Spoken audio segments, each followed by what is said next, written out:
What's up? It's Leaveil Armstrong, LA for short. I'm here with Army Ant Radio. You know what you gotta do. Do it. Do it.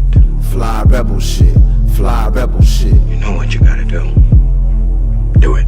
Fly rebel shit. Fly rebel shit. You know what you gotta do. Do it. So I'm from the Bronx, New York. Born and raised Bronx, New York.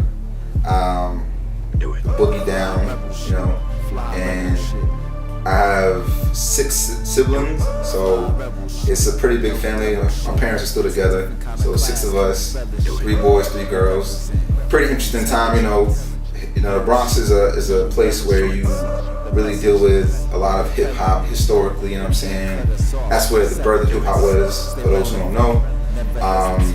And you know, really getting into music, you know, I didn't really. My father was always a big music fan, so he always had the Otis Redding, he always had the Sam Cooke playing, Marvin Gaye, definitely had the James Brown, you know what I'm saying? So all that together was like, you know, the way our house was set up, he actually had the speakers throughout the entire apartment. So it was like, yeah, so it was like when you know, back to like, it was like a long hallway and like the main living room area that has speakers, and it's a long hallway that has speakers all the way to the back to where my room's at. So music was, you know, if he's playing it, you know, my father, he's a very headstrong person. So if he's playing the music, he's playing the music. There's no like really shutting it off. It's like, this is his house, you know what I'm saying? So whatever he says goes.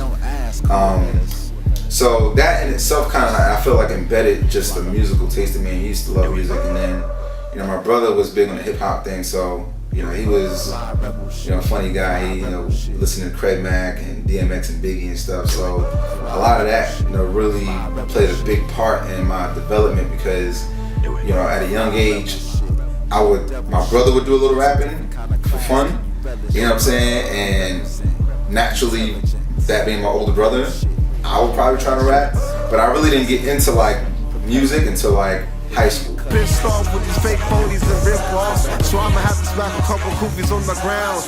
Russian roulette, you can spit another round. And stepping out of line, so I'm shutting niggas down. Black shirt, gold chain, Rottweiler on my side, so you can call me Nino Brown. That's right.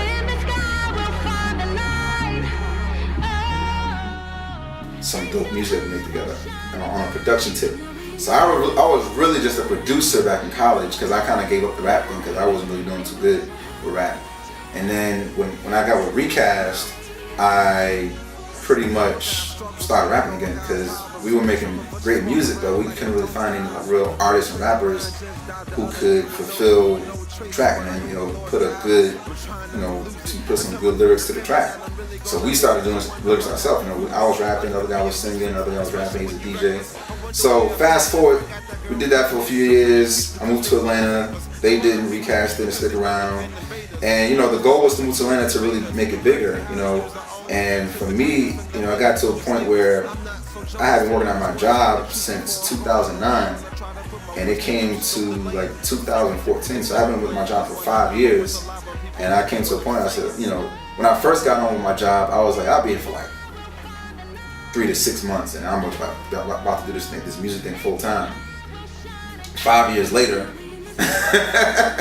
you know what I'm saying? I was still doing things, but it wasn't like a full time thing where like it was really like moving. You know what I'm saying? So I really just made the choice to take a leap of faith. You know, I had money saved up and everything, so it was like, I'm gonna just go ahead and jump. You know, and I already had music that had a proof of concept. I've been doing shows, performances. In Virginia, I performed around 7 cities. I performed out here in Atlanta several times. So the experience is there, the quality of music is there. It's just a matter of time and dedication.